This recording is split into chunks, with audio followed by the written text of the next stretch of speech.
ভিক্ষা। এ কি মৃত্যু যোগ? বাবা কি বলছেন সন্ন্যাসী? হ্যাঁ, তোর মেয়েকে আজের মধ্যে বিবাহ না দিলে ওর মৃত্যু হবে। হ্যালো বংশী, সুজন তুমি? তুমি রেডি হয়ে চলে এসো, তোমাকে আজের মধ্যে আমার মেয়ে পালকিকে বিয়ে করতে হবে।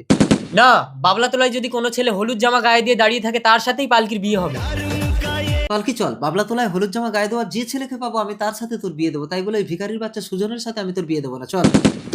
বংশী, তাড়াতাড়ি হলুদ জামাটা খুলে দে, আমি গায়ে দেবো, পালকির বাবা আসছে। সুজন ওর বাবা তো এসে গেছে। আচ্ছা কেচড়া কলে পড়লাম তো। ভাই তুই আবার বিয়েটা করে নিস না জানো। না না, যদি খুব জোর করে তাহলে বিয়েটা করে নিয়ে বউ তোকে দিয়ে দেবো। বন্ধু হয়ে বেইমানি করবি না তো? আরে এই কি বংশী তুমি? সাধু বাবা আপনার অশেষ কৃপা। আমি যে ছেলেকে পালকির জন্য পছন্দ করেছিলাম এই বাবলাতলায় এসে সেই ছেলেকেই হলুদ জামা গায়ে দিয়ে পেয়ে গেলাম। নাও না বাবা, তাড়াতাড়ি বিয়েটা করে নাও, নইলে হয় পালকি মরে যাবে। আরে তুমি বিয়ে করছো কেন? সুজন করবে তো। আপাতত বিয়েটা করে নাও, তুমি ওরই বউ হবে। মালা পরিয়ে দাও, মালা পরিয়ে দাও। আজ থেকে তুমি আমার বউ। আমি আমার কন্যাকে তোমায় দান করে দিলাম, যাও বাড়ি নিয়ে যাও। আরে পিছু ডাকছেন কেন?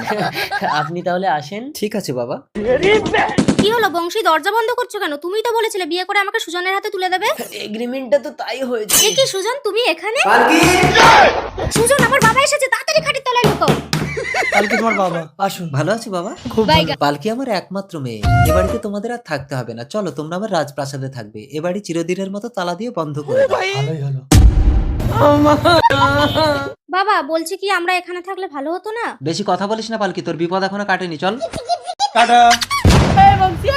সারা বন্ধু হয়ে বেইমানি করলি, আমাকে চিরকালের মতো ঘরে আটকে দিয়ে বউটাকে নিয়ে পালালি। পরবর্তী অংশ দেখার জন্য কমেন্ট করুন।